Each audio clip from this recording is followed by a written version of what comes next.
भूतों का मुर्दा घर। ये घर नक्शे में नहीं था, लेकिन गांव वाले उसे अच्छे से जानते थे। शहर से लगभग 12 किलोमीटर दूर जंगल के बीचों बीच खड़ा था वो मुर्दा घर। ना कोई रहता था, ना कोई जाता था, क्योंकि जो गया वो लौटा नहीं। घर जिसकी परछाई भी जिंदा नहीं थी। रवि एक यूट्यूबर था, हॉरर कंटेंट बनाता था।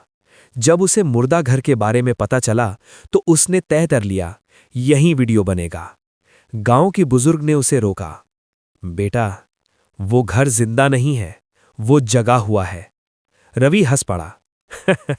अंकल, भूत वूत कुछ नहीं होते।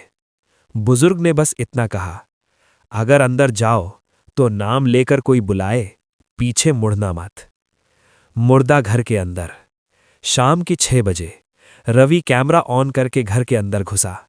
घर के अंदर की हवा सामान्य नहीं थी, ना बदबू न खुशबू, बस ठंडा सन्नाटा। दीवारों पर हाथों के काले निशान थे। छत से रस्सियां लटक रही थी। हर कमरे में कोई ना कोई चीज टूटी हुई, जैसे किसी ने भागने की कोशिश की हो। पहला नाम। रात 8:13।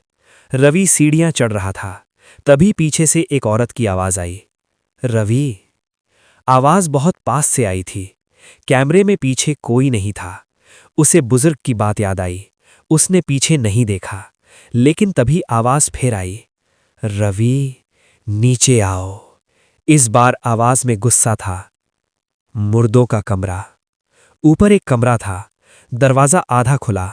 अंदर 10-12 लाशें पड़ी थी, सभी सूखी हुई, मुंह खुले हुए, सबकी आंखें छत की तरफ। रवि का कैमरा खुद ब खुद हिलने लगा। तभी एक लाश बैठ गई और बोली, तू भी यहीं रहेगा। सच्चाई। घर पहले एक आश्रम था, जहां लावारिस लोगों को रखा जाता था। लेकिन एक रात आग लगी। दरवाजे बंद थे, कोई बाहर नहीं निकला, सब जल गए। कहा जाता है उनकी आत्माएं उसी घर में कैद हो गईं, और जो अंदर आता है उसे जिंदा नहीं जाने देती। अंतिम रिकॉर्डिंग। कैमरा गिरा हुआ था, रिकॉर्डिंग चल रही थी। रवि जमीन पर बैठा था, चारों तरफ काली परछाइयां। सब एक साथ बोल रही थी, अब तू हमारा है। रवि चिल्लाया। अचानक कैमरा बंद। आज उस घर के पास रवि का कैमरा मिला। वीडियो अपलोड हुआ। आखिरी फ्रेम में रवि नहीं था, बस दीवार पर खून से लिखा था, मुर्दा घर खाली नहीं। रवि की आखिरी वीडियो रात 3:07 पर अपने आप अपलोड हो गई थी। वीडियो वायरल हो गया। लोगों ने सोचा ये भी कोई स्क्रिप्टेड हॉरर प्रैंक होगा, लेकिन पुलिस को शक हुआ, क्योंकि रवि का शव कभी नहीं मिला। 3 लोग, एक गलती। रवि का छोटा भाई अमन, उसकी दोस्त रिया क्राइम जर्नलिस्ट, और एक लोकल ड्राइवर शंकर, तीनों ने फैसला किया मुर्दा घर जाने का। शंकर ने गाड़ी रोकते हुए कहा, मैं अंदर नहीं जाऊंगा, इस घर ने 14 लोगों को निगल लिया है।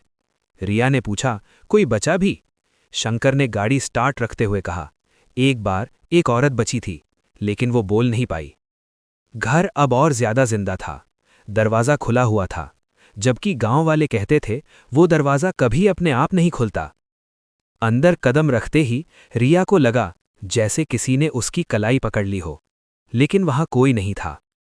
दीवारों पर अब सिर्फ हाथों के निशान नहीं थे, चेहरे उभरे हुए थे, जैसे दीवारों के अंदर लोग फंसे हों। रवि जिंदा था या नहीं? ऊपर से आवाज आई, अमन। अमन कांप गया। ये आवाज रवि की थी। वे दौड़कर ऊपर पहुंचे। एक कमरे में रवि बैठा था, लेकिन उसकी आंखें एक पल भी नहीं झपक रही थीं। उसका शरीर अजीब तरह से अकड़ा हुआ। रिया ने पूछा, रवि तुम ठीक हो? रवि मुस्कुराया और बोला, मैं ठीक नहीं हूं, मैं घर हूं।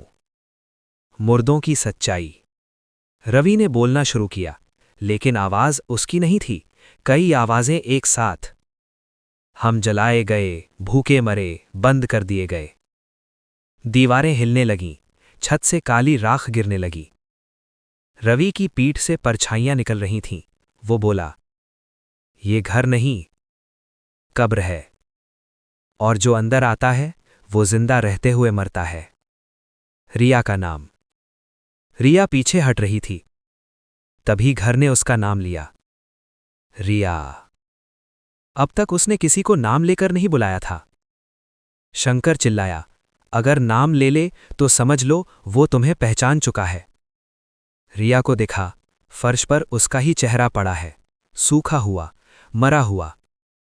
एक ही रास्ता।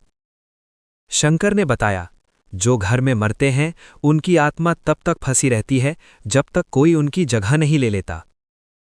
मतलब किसी एक को यहीं रहना होगा। अमन रोने लगा।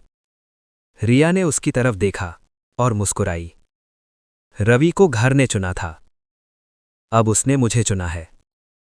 अंतिम दृश्य। रिया आगे बढ़ी, दीवारें खुल गईं, अंदर हजारों लाशें, सबकी आंखें खुलीं। रिया बोली, मैं कहानी सुनाने आई थी, अब मैं कहानी बनूंगी। घर शांत हो गया। सुबह अमन बाहर गिरा हुआ मिला, जिंदा। लेकिन अब वो कभी बोल नहीं पाया। आज मुर्दा घर अब और बड़ा हो गया है। एक नई खिड़की है जिसमें हर रात एक लड़की खड़ी दिखती है, हाथ में कैमरा। और अगर कोई पूछे तुम कौन हो, तो घर से जवाब आता है, कहानी अभी खत्म नहीं हुई।